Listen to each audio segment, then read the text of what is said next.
Hello students, आज हम class 7 का फर्स्ट चैप्टर हिस्ट्री का स्टार्ट करने वाले हैं। पहले आपको इंट्रोडक्शन वीडियो दिया था कि आपको दो मैप दिखाए थे। एक आपके कार्टोग्राफर के बारे में बताया था कि कार्टोग्राफर क्या होता है। कार्टोग्राफर एक ऐसा पर्सन होता है जो मैप बनाता है, उसको हम बोलते हैं कार्टोग्राफर। हमने प्रीवियस इंट्रोडक्शन में हमने ये पढ़ा था कि दो कार्टोग्राफर थे, उन्होंने मैप बनाया था, सेम प्लेस का मैप बनाया था, लेकिन डिफरेंट उन्होंने ड्रॉ किया था।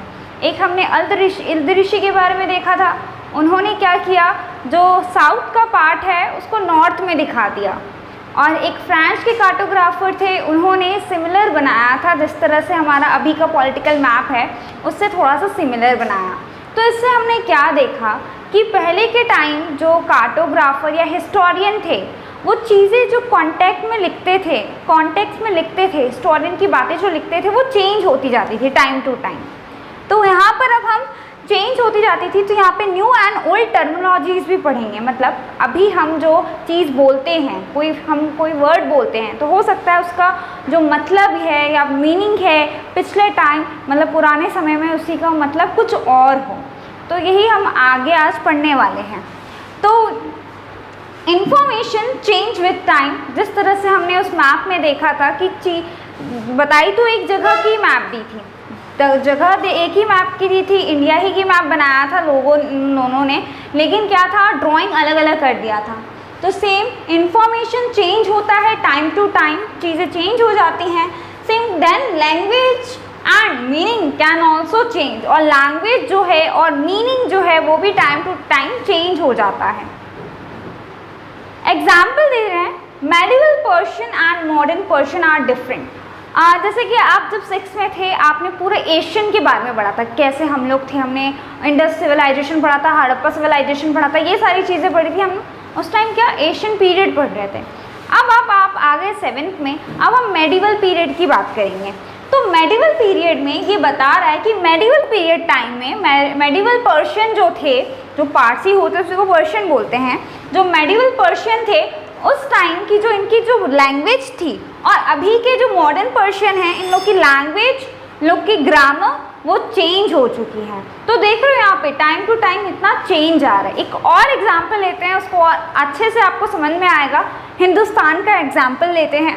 हिंदुस्तान, ये आपको हिंदुस्तान का अगर मैं बोलूँ हिंदुस्तान तो आप लोग समझोगे इंडिया, राइट। तो इंडिया हम जानते हैं, हमारे हिंदुस्तान को ही बोलते हैं इंडिया। तो पहले के टाइम हिंदुस्तान जो था, आज के टाइम में आपको पता है कि पूरा मैप है हमारा, पूरा मैप यहाँ पर मैं बना देती हूँ। ये हमारा पूरा मैप है। सपोज करिए, राइट, ये हमारा मैप है, इमेजिन, इसको हम पूरा इंडिया बोलते हैं, ठीक है। पहले के टाइम इंडिया को कौन कौन से पार्ट आते थे वो देखते हैं। Hindustan, but in 13th century की बात करूं, 13th सेंचुरी की, मिनाज सिराज एक हिस्टोरियन थे। जो मुगल एम्पायर्स वगैरह स्टार्ट हुए तो एक हिस्टोरियन थे मिनाज सिराज, उन्होंने ये टर्म यूज़ किया। क्या यूज़ किया? हिंदुस्तान टर्म यूज़ किया।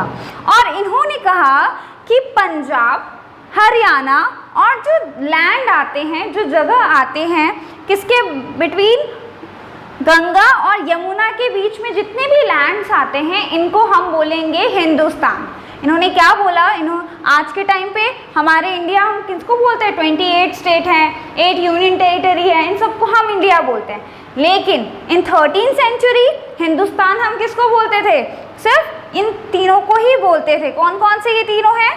पंजाब, हरियाणा और land between Ganga and Yamuna, इनको ही हम हिंदुस्तान बोलते थे इन 13th सेंचुरी। आई बात समझ में? तो देख रहे हो आप कि पहले ओल्ड टर्मिनोलॉजी क्या थी और अब क्या है। सेम यहाँ पर जब बाबर जब आए तो बाबर ने क्या किया, ये हिंदुस्तान जो टर्म है इनका यूज़ किया। तब इन्होंने क्या बोला कि ज्योग्राफिकल एरिया जो होता है उसके वाइज से हम ये हिंदुस्तान टर्म को यूज़ करेंगे। कैसे ज्योग्राफिकल एरिया? फॉर एग्जांपल यहाँ पर एक जैसे बोल दिया, यहाँ पे मिनाज सिराज ने बोल दिया कि ये एरिया, सपोज करिए पंजाब, ये बाकी एरिया आ गया, ये है हिंदुस्तान। तो जैसे जैसे बाकी लोगों ने कैप्चर कर लिया बाकी जगह, तो ये पूरे को क्या बोलने लग गए, हिंदुस्तान बोलने लग गए। ऐसे ऐसे इन्होंने क्या किया, बाबर ने जिस जिस जगह को कैप्चर किया वहाँ वहाँ इन्होंने हिंदुस्तान बोलना स्टार्ट कर दिया।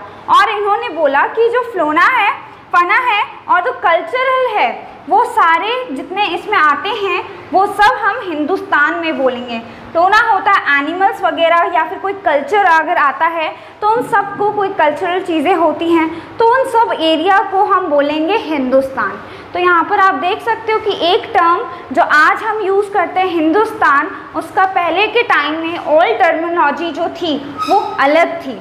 पहले हम वो यूज़ करते थे उसको पंजाब, हरियाणा और जो लैंड आते थे गंगा और यमुना के बीच में, और अब क्या यूज़ करते हैं हम कि हमारे पूरे 28 स्टेट्स हैं विथ यूनियन टेरिटरी है, तो इन सबको बोलते हैं।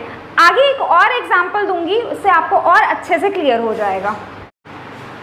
तो आगे एक और एग्जांपल देखते हैं जिससे आपको और अच्छे से क्लियर हो जाएगा। जो हिस्टोरियन थे पहले के टाइम पे, जब वो हिस्ट्री लिखते थे तो उसमें बहुत सारे चेंजेस आते थे, और जब वो लिखते थे वो बहुत ही ध्यान से लिखते थे, क्योंकि जो टर्म हम यूज़ करते हैं वो टाइम टू टाइम चेंज हो जाता था। जो वर्ड अगर वो यूज़ करते हैं थोड़े टाइम बाद उसका जो मीनिंग है वो चेंज हो जाता था। इसकी वजह से वो बहुत ही केयरफुल रहते थे कि हम हिस्ट्री में लिखें क्या। तो यहाँ पर historian have to very careful, बहुत ही केयरफुल रहते थे about the term they use. जो टर्म वो यूज़ कर रहे हैं, लिखने के लिए कोई टर्म यूज़ कर रहे हैं, उसके लिए बहुत ही सोच समझ के वो लिखते थे। बिकॉज क्यों ऐसा करते थे, because they mean different things in the past. क्योंकि इसलिए यूज़ करते थे क्योंकि हिस्ट्री तो मैंने लिख दी, सपोज करिए मैंने कोई चीज़ लिख दी और पता चला कि उसका जो मीनिंग है वो पास्ट में, मतलब हमारी हिस्ट्री में उसका मतलब जो था दूसरा था। तो इसकी वजह से देखकर लिखी जाती है, मतलब सारी बुक्स एक बार, मतलब सारी बुक्स कंटेन जो पुरानी चीज़ें जो मिली हमें उसको पहले स्टडी करते हैं, उसके बाद हमारी जो टेक्स्ट बुक्स में लिखे जाते हैं, बाद में इन सबको स्टडी करके एनालाइज करके कि क्या सही है क्या गलत है, इन सबको एक साथ जोड़कर बुक में लिखा जाता है। तो यहाँ पर एक एग्जाम्पल है, a simple term like foreigner. Yes, आपने फॉरेनर टर्म तो सुना होगा, राइट। फॉरेनर टर्म, फॉरेनर मैं आपसे कहूँ कि आप किसे सोचते हैं कि फॉरेनर कौन है, तो आप कहेंगे कि कोई ऐसा आदमी जो विदेश से आए, है ना। आप तो उसी को फॉरेनर मानोगे कि जो विदेश से आए, बाहर की कोई कंट्री से आए, उसको आप फॉरेनर मानोगे। लेकिन इन एशियन टाइम, पुराने समय में जो फॉरेनर है उसको हम क्या कहते थे कि सपोज करिए एक गांव है, ये गांव है या एक सिटी मान लीजिए, इस गांव के अंदर कोई इतने सारे पर्सन रहते हैं, ठीक है, और कोई दूसरे गांव का व्यक्ति यहाँ आ गया, तो लोग क्या बोलेंगे, इसको फॉरेनर बोलेंगे।